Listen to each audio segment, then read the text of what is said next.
بسم اللہ الرحمن الرحیم، السلام علیکم ورحمۃ اللہ وبرکاتہ۔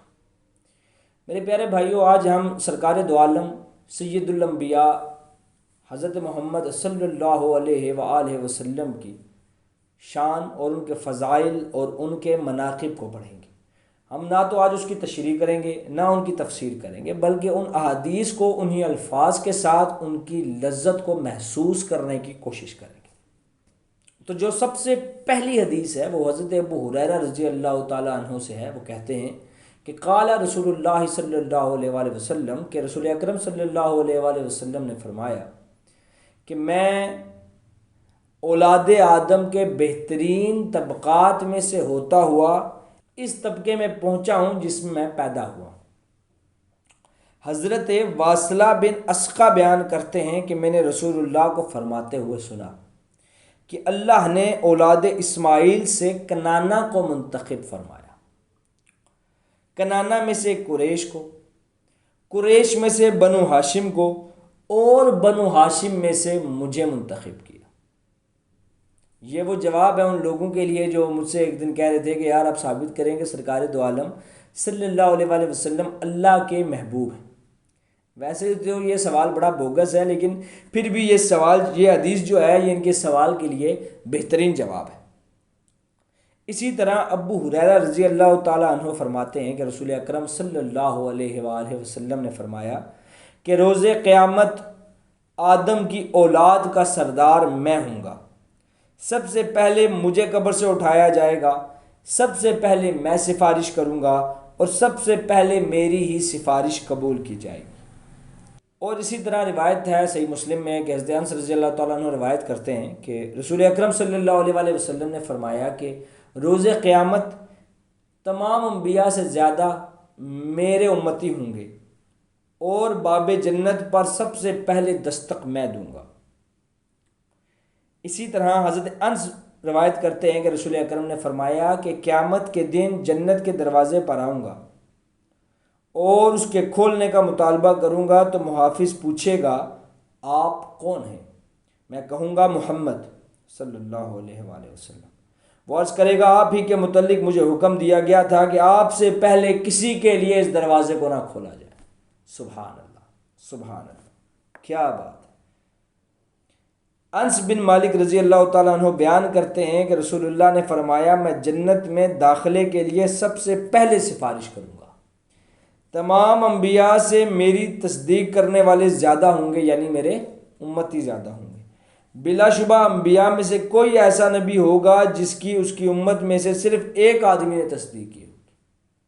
حضرت ابو ہریرہ بیان کرتے ہیں کہ رسول اکرم نے فرمایا کہ میری اور دوسرے انبیاء کی مثل ایسے ہے جیسے ایک محل ہو جسے بہترین انداز سے تعمیر کیا گیا ہو، لیکن ایک اینٹ کی جگہ چھوڑ دی گئی ہو۔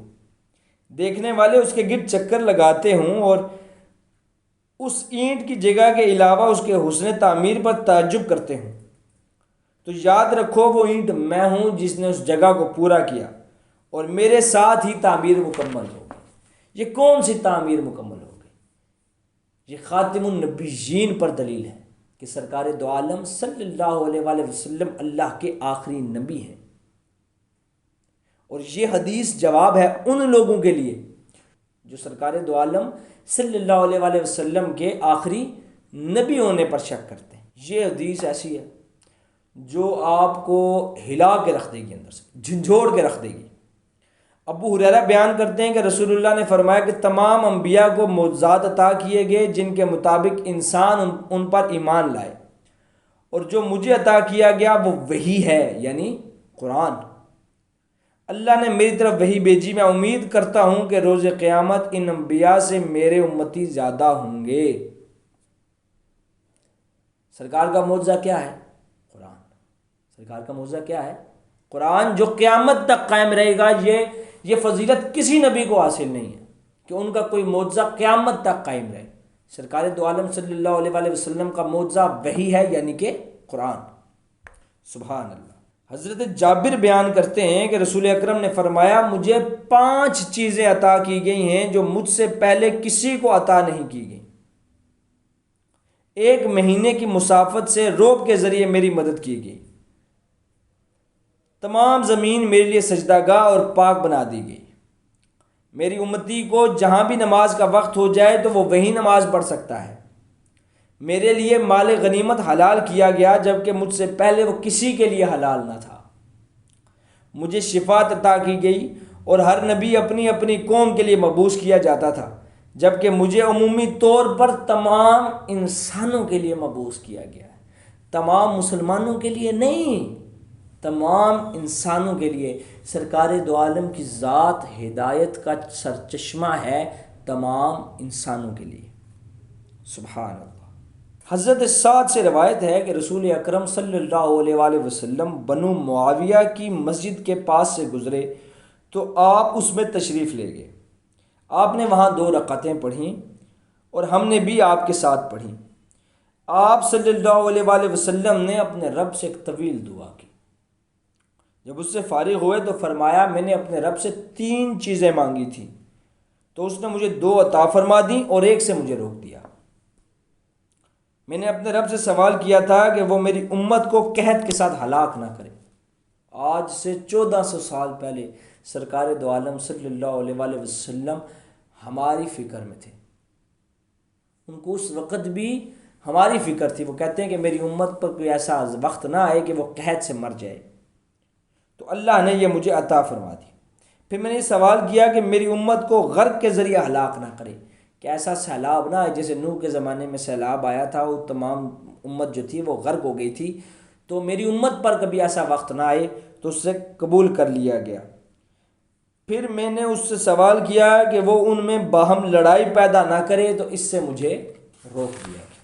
یعنی سرکار دو عالم صلی اللہ علیہ وآلہ وسلم فرما رہے ہیں کہ 3 چیزیں مانگی، ٹھیک ہے، ان میں سے 2 عطا ہوئیں اور ایک کو روک دیا گیا۔ آج سے 1400 سال پہلے سرکار ہمارے لیے اتنے زیادہ ڈیڈیکیٹڈ اور پریشان تھے جس کا حساب نہیں۔ آج سے 1400 سال پہلے بھی سرکار دو عالم اس پریشانی میں تھے کہ میری امت کو کہیں عذاب نہ ہو، میری امت کو کوئی تکلیف نہ ہو، اور آج کا امتی سرکار دو عالم صلی اللہ علیہ وآلہ وسلم کے بتائے ہوئے راستے پر چلنے کو تیار نہیں ہے، ٹھیک ہے۔ اچھا جی، ارباز بن ساریہ رضی اللہ تعالیٰ عنہ رسول اللہ صلی اللہ علیہ وآلہ وسلم سے روایت کرتے ہیں کہ آپ نے فرمایا میں تو اس وقت سے اللہ کے ہاں خاتم النبیین لکھا ہوا ہوں جب آدم علیہ السلام ابھی ڈھانچے کی حالت میں مٹی کی صورت میں پڑے ہوئے تھے، میں تب بھی خاتم النبیین تھا۔ یعنی وہ لسٹ انبیاء کی جو اللہ سبحانہ وتعالیٰ نے بنائی تھی اس کے اندر سرکار دو عالم خاتم النبیین ہی تھے۔ اور میں ابھی بھی اپنے معاملے یعنی نبوت کے بارے میں تمہیں بتاتا ہوں، میں ابراہیم کی دعا ہوں، میں عیسیٰ کی بشارت ہوں، اپنی والدہ کا وہ خواب ہوں جو انہوں نے میری پیدائش کے قریب دیکھا تھا۔ سبحان اللہ، کیا ایمان افروز اور ایمان کو تازہ کرنے والی روایت ہے، مزہ آ گیا۔ یہ روایت تو قادیانیوں کے منہ پہ چپیڑ ہے، جو کہتے ہیں کہ سرکار دو عالم صلی اللہ علیہ وآلہ وسلم کو ہم آخری نبی تو مانتے ہیں لیکن اس کے بعد ایک اور نبی کی گنجائش بھی نکالتے ہیں۔ ابو ہریرہ رضی اللہ تعالیٰ عنہ فرماتے ہیں کہ سرکار دو عالم صلی اللہ علیہ وآلہ وسلم نے فرمایا کہ اللہ سے میرے لیے وسیلہ طلب کرو، تو انہوں نے عرض کیا اللہ کے رسول وسیلہ کیا ہے؟ تو آپ نے فرمایا جنت میں ایک اعلیٰ درجہ ہے اور وہ صرف ایک ہی آدمی کو نصیب ہوگا اور میں امید کرتا ہوں کہ وہ میں ہی ہوں گا۔ اب یہ وسیلے کی دعا بھی ہے، اللہم رب ھذہ الدعوۃ التامۃ والصلاۃ القائمۃ، جو ہم اذان کے بعد پڑھتے ہیں۔ یہ وہ وسیلے کی دعا ہے جو اللہ کے رسول نے ہمیں تعلیم فرمائی ہے کہ ہر اذان کے بعد اس دعا کو پڑھا جائے اور سرکار کے لیے وسیلہ طلب کیا جائے۔ سبحان اللہ۔ اور سرکار نے فرمایا جس نے اذان کے بعد میرے لیے وسیلہ طلب کیا اس پر میری شفاعت جو ہے وہ کیا ہو جاتی ہے؟ واجب ہو جاتی ہے۔ سبحان اللہ۔ عبداللہ بن سلام بیان کرتے ہیں کہ تورات میں حضرت محمد صلی اللہ علیہ وآلہ وسلم کی ایک صفت لکھی ہے کہ عیسیٰ علیہ السلام محمد صلی اللہ علیہ وآلہ وسلم کے ساتھ دفن کیے جائیں گے۔ ابو مودود جو کہ راوی ہیں اس حدیث کے، وہ کہتے ہیں کہ بی بی عائشہ سلام اللہ علیہ کے گھر میں ابھی ایک قبر کی جگہ باقی۔ اس سے قادیانیوں کے ایک اور عقیدے کی اور غامدیوں کے ایک اور عقیدے کی وفات ہو گئی، جو یہ کہتے ہیں کہ حضرت عیسیٰ علیہ السلام کی وفات ہو گئی، ٹھیک ہے جی۔ تو وہ یہ کہتے ہیں کہ تورات میں ایک صفت لکھی ہے سرکار دو عالم صلی اللہ علیہ وسلم کی کہ عیسیٰ علیہ السلام جو ہیں نبی پاک کے ساتھ دفن کیے جائیں گے، ٹھیک ہے، اور ابھی بی بی عائشہ کے حجرے میں ایک قبر کی جگہ باقی ہے۔ سبحان اللہ سبحان اللہ سبحان اللہ سبحان اللہ۔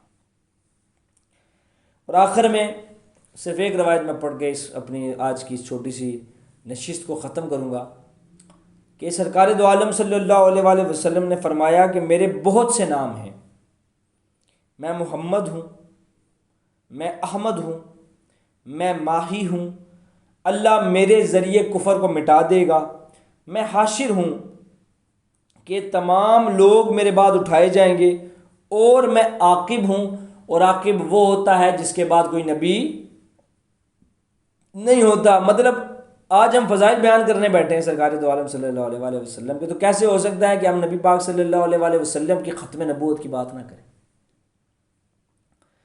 حضرت ابو موسیٰ بیان کرتے ہیں کہ رسول اللہ اپنی ذات مبارکہ کے نام ہمیں بتایا کرتے تھے، آپ فرماتے تھے میں محمد ہوں، میں احمد ہوں، میں آخر پر آنے والا ہوں یعنی خاتم النبیین، میں حاشر ہوں، میں نبی توبہ ہوں یعنی اللہ سے سب سے زیادہ ڈرنے والا، اور میں نبی رحمت ہوں۔ سبحان اللہ۔ ام سلیم سے روایت ہے کہ نبی اکرم صلی اللہ علیہ وآلہ وسلم ان کے ہاں تشریف لایا کرتے تھے اور وہیں کیلولہ فرمایا کرتے تھے۔ وہ چمڑے کی چٹائی بچھا دیتی تھی اور اس پر کیلولہ فرماتے تھے، آپ آرام کرتے تھے۔ اور سرکار دو عالم صلی اللہ علیہ وآلہ وسلم کی یہ عادت تھی کہ جب آپ سوتے تھے تو آپ کو پسینہ بہت آتا تھا، تو بی بی جو ام سلیم تھی نا، وہ آپ کا پسینہ جمع کر لیتی اور پھر اسے خوشبو میں شامل کر لیتی۔